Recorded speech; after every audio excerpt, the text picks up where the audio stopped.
Puri literary festival भाषा साहित्य ज्ञान और ओडिशार भव्य सारस्वत परंपरा को जानिबार एक महान अवसर। समृद्ध सांस्कृतिक ऐतिह्य और सारस्वत महत्वपूर्ण स्थान होची श्रीक्षेत्र पुरी। श्रीक्षेत्र पुरी होची श्री जयदेव रचित गीता गोविंद, श्री जगन्नाथ दास लिखित ओडिया भागवत, सिद्ध बलराम दास लक्ष्मीपुराण तथा भक्त सालवेद रचित जनावर जनादृत होता आदिपीठ।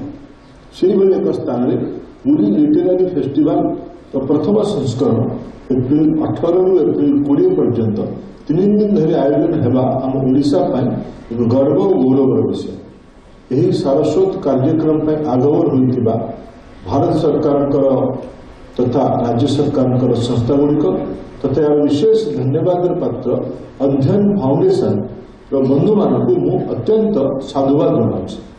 बंधुगण मु जानी आनंदित जे यही उत्सव में समग्र विश्व प्राय 100 रु अधिक बुद्धिजीवी सफल उद्यमी व्यक्तिविशेष एवं एनबीटी जायका एवं वेस्टलैंड भली अनेक प्रकाशक संस्था जोड़ देते।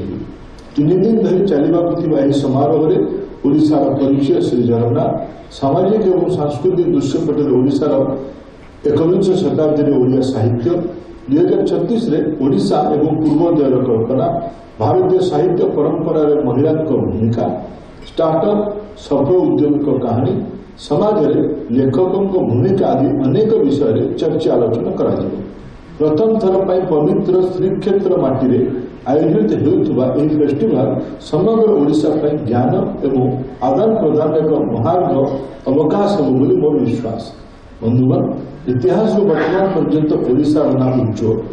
ओडिया जातिर परिचय होची महाप्रभु श्री जगन्नाथ सिद्ध बलराम दास लक्ष्मीपुराण आदि शाश्वत रचना भली माटी सृष्टि महिमा धर्मर महान प्रचारक संत कवि भीमभोई कालजयी विचार मो जीवन पछे नरके पड़ी था जगत उद्धार विश्व को नवा दिग्दर्शन देछि। पाइक विद्रोह कुदपाली गौरवमय इतिहास जय राजगुरु का बलिदान बक्सी जगबंधु का पराक्रम वीर सुरेंद्र साय योद्धा आम इतिहास विरल।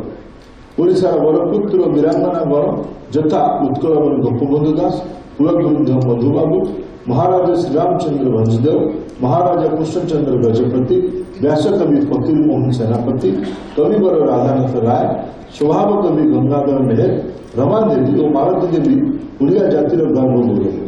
कोणार्कर सूर्य मंदिर पुरी बड़देव लिंगराज मंदिर ओडिया जातिर वैज्ञानिक पृष्ठभूमि बड़ प्रमाण। बालीजात्रा आम समृद्ध नौ वाणिज्यर मुखसखी